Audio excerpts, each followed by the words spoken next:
All right, so there's a couple more quick things I want to mention about this parametric form of lines.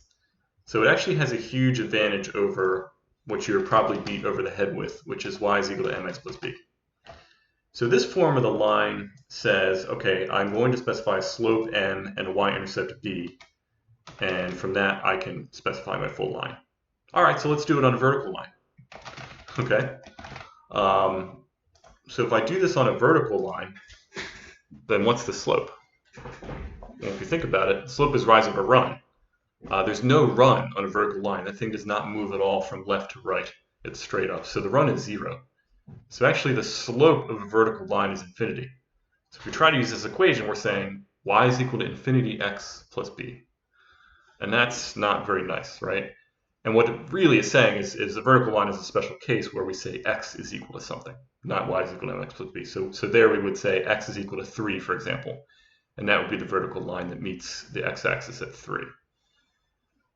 But that's annoying. So if we're going to do this in code, we would have to have a special case to deal with vertical lines, and our code's going to get very messy. The other thing is, even if the line's not completely vertical, but it's pretty close to vertical, we're going to run into numerical stability issues because the run is going to be very, very small. And so we're going to divide a large number by a very small number, and we're going to get a very large number. And the computer may have a hard time representing that to enough precision that you need to do geometric tasks. Okay, so that's no good. So we don't really like y is equal to mx plus b in this class. On the other hand, this form is perfect. It has no preference per direction. Look, I can choose a vertical direction. No problem. So I never said that v had to be in any particular direction. So here we go. There's a v. That's vertical. No problem, right?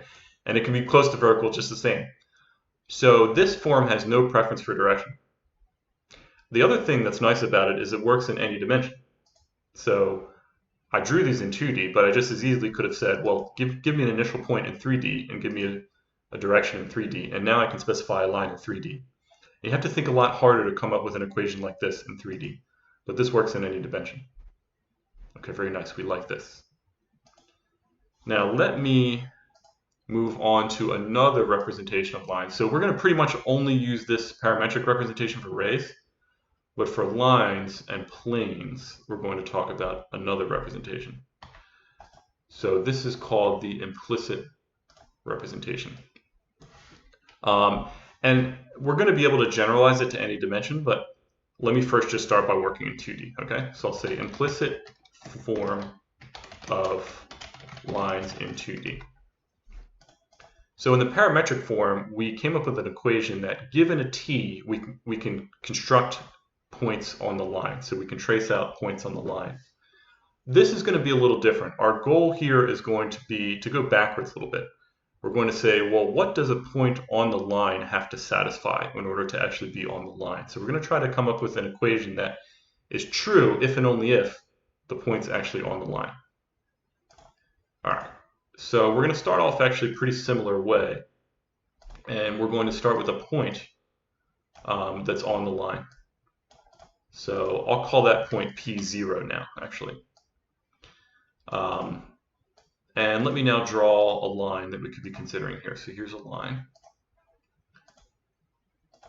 All right, so there's our line that we're interested in.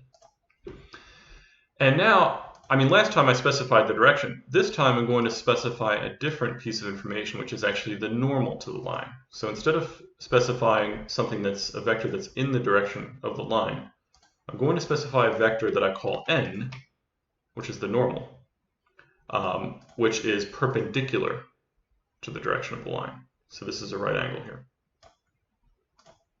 Okay, cool. So that's the information that we're given, and this is enough information to uniquely determine the line. But now the question is, how do we turn this into an equation? So how do we figure out what points actually lie on the line? So let's just pick another point on the line. This one I'll just call P. And I want to know, so what does P have to satisfy in order to be on this line? And I can really use the fact that this is a normal to my advantage. So let's make P0 our little origin here. And what I can do is construct a vector from P0 to P. And what is that vector? Take a second to remind yourself. So that would be p minus p0, right? Okay, so that's the vector p minus p0 that I just constructed there. Now, if these are perpendicular, what can I say about that? Well, I can say p minus p0 dot product with the normal is equal to, if they're perpendicular, pause for a second, 0. Okay. So this is my implicit equation for the point. So I say if you're going to be on this line, then you satisfy this equation. If I subtract off some initial point that I give you, and I take the dot product of that with the normal, that gives me 0. Okay, I'm going to get a little sloppy, and I'm going to disregard the arrows because they just take me so long to draw, but we'll just keep it moving. Okay, so that's really it. But let's rearrange this equation around a little bit just to get some intuition about what it is. So if I just go ahead and say, okay, p dot n is equal to p0 dot n. I didn't do anything other than use the distributive property here of the dot product. So I said, okay, p0 minus p minus p0 quantity dotted with n is equal to p dot n minus p0 dot n, and then move this over to the other side. Okay, fine. Okay, same equation, but this will help us to think a little more about some of the geometric properties. So let's assume for a moment that the magnitude of n is 1, okay? So that n is given to us as a unit vector. And if I say that the coordinates of n are a and b, so let me write that real quick. So I'll say that the coordinates of n are a and b. So n is equal to a and b. Then that's just saying that a squared plus b squared is equal to 1. Okay, fine. But the thing I really care about is that the length is 1. Okay. So let's look. So what is that saying? So p0 dot n and p dot n. Let's look at p dot n. So p dot n, if we remember from our dot product formula, well, that's the magnitude of p times the magnitude n times the cosine of the angle between them, right? But I just told you, I just insisted that the magnitude of n is 1, right? So this simplifies down to p dot n is equal to magnitude of p times the cosine of the angle between them. Well, guess what? This is just a projection formula, right? This is the length of the projection. Actually, it's assigned length. But anyway, so if that's like saying, okay, let me think of p now as a vector from the origin. And now let me think of n as a vector from the origin. And so that's just saying, okay, well, project p onto n. Give me the length of that projection, right? That's just the magnitude of p times the cosine. So here's my angle here between these two vectors. And so this is just going to give us the length of the projection. So what is the length of the projection of this vector onto the normal? Well, I can draw a picture here, and I can see that if I go in this direction, here it is, right? It's going to be something that is in the direction of the normal, right? Because we're projecting onto the normal. So this is the length that we're looking for. And that's what this is saying on the left. It's going to be this length. P dot n is this length. Yeah, and so this is going to make a right angle here. And also, we're saying that's equal to the same thing that we do with p0, right? We can also construct a vector from the origin to p0. And that dot product with n is going to be that same length, right? We project p onto n, it's going to give us this vector. We project p0 onto n, it's also going to give us this vector. So what this is saying in general is, if you have a point on this line, then it needs to project onto the normal with exactly this length, right? So if I choose a point that's not on the line, for example, so let's say I choose a point that's a little bit above the line, then actually that's going to have a different projection, right? So this point here, the projection of that is actually going to have a length that's a little bit longer, right? This is the projection onto the normal of that point. Let me just show you so it's a right angle. Okay. So that's not on the line. So all the points on the line have to project to the same distance. That's what this equation is saying. So that's the geometric intuition behind this equation. And another thing you notice is this length also gives us the shortest distance that I have to move this line for that line to coincide with the origin. So if I was at the origin, this is the shortest path I would have to travel to reach the line. Okay, so there's a lot of interesting geometric intuition that you can get from this equation. Let me just, I'm going to clean this up a little bit. Let me just put some more coordinates on this just so you can see how to work with it. So let's say that, okay, so I said my normal had the coordinates A, B. Let's say that my initial point P0 has the coordinates, we'll say P0x, P0y. I'm just trying to make room here. Okay, so normal has the coordinates A, B, and then we'll say P0 has the coordinates P0x, P0y. And then we'll also give coordinates to P. Now P's are unknown. P is all the points that we're trying to represent on the line. So we'll give the two variables actually, x and y. So these are constants because they're given to us. So A and B are constants for the direction of the normal. P0x and P0y are constants for some point that we fix that's on the line. Now we'll let P be our variables, our unknown. So this equation P dot n is equal to P0 dot n is saying, if we write this dot product out, it's saying, well, AX plus BY is equal to P0, A times P0 plus A times PY. All right? And notice that this on the right-hand side, so remember, we agreed that these are the distances, and they're actually signed distances as well.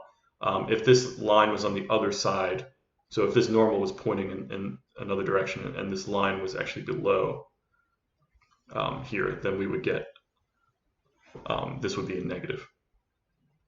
Okay, anyway, but notice this on the right-hand side is a constant, right? The dot product of two constant vectors is also a constant. So a lot of people like to write this as AX plus BY is equal to D, where D stands for distance. And actually, you'll often be presented with this equation, AX plus BY minus D is equal to 0. But what's neat about this is, actually, if you're given this equation, you can read off the distance from it, and you can also read off the normal from it very easily.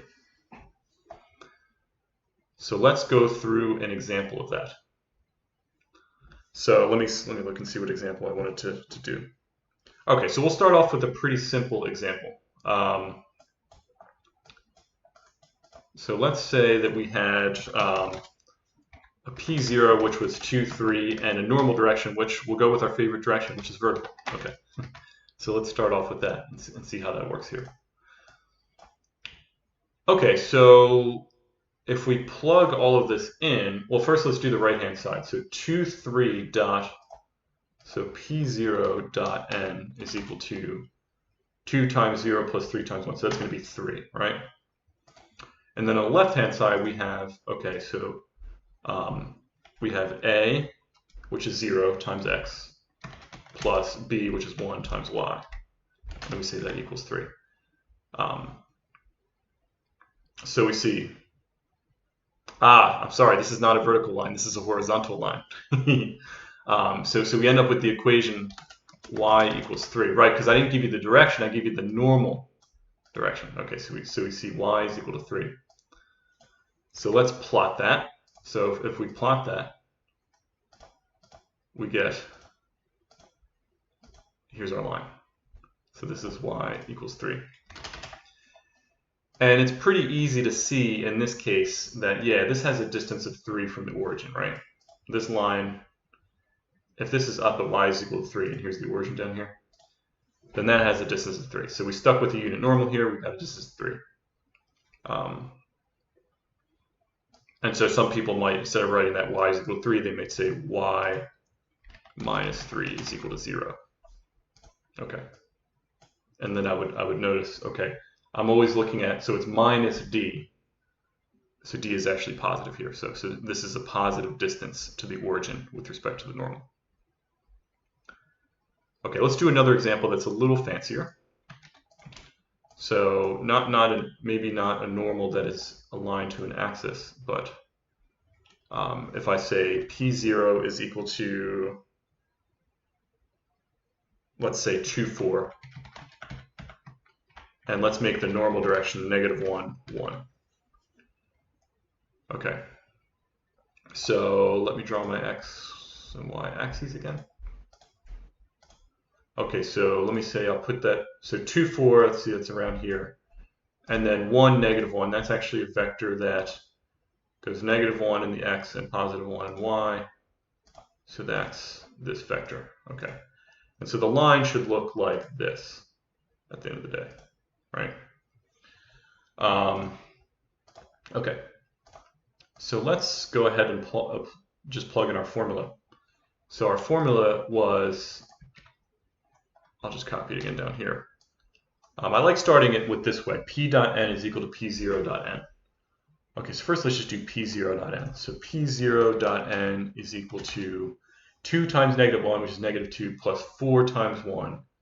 So -2 plus 4 is 2. Okay, so we get p0 dot n is equal to 2. And then on the left-hand side, we have our unknowns, right? So we have our normal, which is our direction -1, 1 dot p, which is our unknowns, x, y is equal to 2. And so if we simplify that, we get y minus x minus 2 equals 0. Okay. So what is the distance of this line to the origin? I mean, I can draw it here, so I always put a perpendicular up, and this is the shortest path I would have to walk to get there.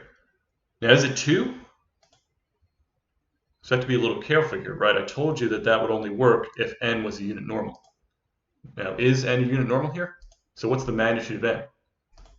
So the magnitude of n is the square root of 1 plus 1, which is the square root of 2. So no, actually, it's not. So what we have to do, actually, is divide both sides of this equation by the magnitude of the normal. So what we really end up with to do that is the equation y over square root of 2 minus x over square root of 2 minus 2 over square root of 2 is equal to 0. If you just simplify that just a little bit, you'll see the equation ends up being y over square root of 2 minus x over square root of 2 minus square root of 2 is equal to 0. So we actually see this is at a distance of square root of 2 from the origin. So we can only read off the distance directly when this is a unit normal. And if it's not, we have to divide both sides. But the cool thing is, I mean, we can do that even if we don't have this picture. So if I just give you an implicit equation, and if I just say like 3x plus 4y is equal to 40. So here I'm really saying, you know, if I rearrange this, I say ax plus by minus d is equal to 0. Then I say, okay, well, my normal vector for this equation then is 3, 4, right? Now that's not a unit normal. So if I want to figure out a unit normal for this, so now I have the direction of the normal, so that's kind of cool. So I can read off the direction directly from this equation. But to normalize it, I actually have to divide by the length, which is square root of 3 squared plus 4 squared. That's a Pythagorean triple, so 9 plus 16 is 25, square root of 25 is 5. So actually the unit normal of this would be 3/5, 4/5. And so we would have to divide both sides of this equation by 5. So to get this equation so that it's normalized, we would say, well, okay, so that's just dividing both sides by 5. So it's 3/5 x plus 4/5 y is equal to 8. So 40 divided by 5 is 8 last time I checked. Okay, so now we can see a little more clearly what's going on here. So the unit normal is 3/5, 4/5. Actually, if I subtract 8 from both sides of the equations, I get -8 is equal to 0. And so that's the form we want. And so my distance is 8 from the origin, not 40. Okay, so we're going to do a couple quick exercises, and then we'll move on to planes. And that's the last thing we have to do.